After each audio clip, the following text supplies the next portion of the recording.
تاريخ السوق يعود إلى نحو 2500 عام وتحديدا في عصر اسكندر المقدوني. هذا الدمار الكبير الذي لحق بأسواق مدينة حلب القديمة نتيجة قصف قوات النظام لا يقل عنه في الجامع الأموي. Le journaliste à l'image, c'est lui, Mustapha Abbas, aujourd'hui à Reims. Il y a 3 ans, il prenait tous les risques, évitait les tirs des snipers au milieu du marché et à la mosquée d'Alep, détruit. Exilé à la frontière turque, Mustapha marchait des heures sur ces chemins escarpés de montagne pour rejoindre la Syrie et ainsi témoigner sur la chaîne de télévision Al-Ahan. Je veux continuer mon métier comme journaliste pour dire la vérité, pour faire quelque chose de bien pour mon pays, pour aider les gens qui souffrent beaucoup de la régime et beaucoup des groupes radicalistes. À cette époque, nous, comme j'ai dit, nous étions optimistiques pour faire quelque chose de bien, pour faire la liberté, pour faire un pays démocratique. Arrêté à Alep par Daesh et sommé de ne jamais revenir, Mustapha a rejoint avec sa famille la France en octobre 2015. Dans l'objectif de cette caméra, au milieu de la rédaction de France 3 Reims, renaissent des sensations et surtout l'envie de renouer avec son métier.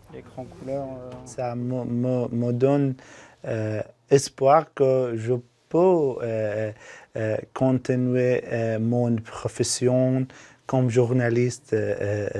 Je ne vais pas rester à la aide d'État. Mais avant, c'est la langue française qu'il faut maîtriser. Depuis son arrivée à Reims en juillet dernier, Mustapha passe plus de 20 heures ici à l'université. La maîtrise du français pour comprendre où et avec qui l'on vit et se sentir mieux. 3 mois, une volonté incroyable et des progrès phénoménaux. C'est très très difficile langue, mais c'est une belle langue. Nous avons la liberté pour parler et pour discuter les sujets. En général, on parle de la politique, de l'économie, situation.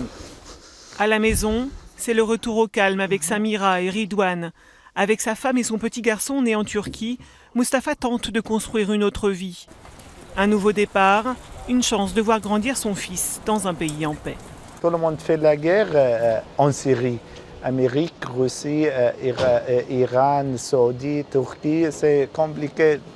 On ne connaît pas qui est avec nous et qui contre nous. Je veux habiter en Reims. Pour toujours, ou vous avez envie aussi de repartir chez vous? Non, je veux revenir en Syrie quand la guerre c'est fini. J'aime mon pays, c'est normal. Un jour peut-être, ils seront de retour sur leur terre, à Effray, le village natal de Mustapha. Un jour peut-être, Ridwan connaîtra son grand-père, détenu encore aujourd'hui dans les geôles du régime.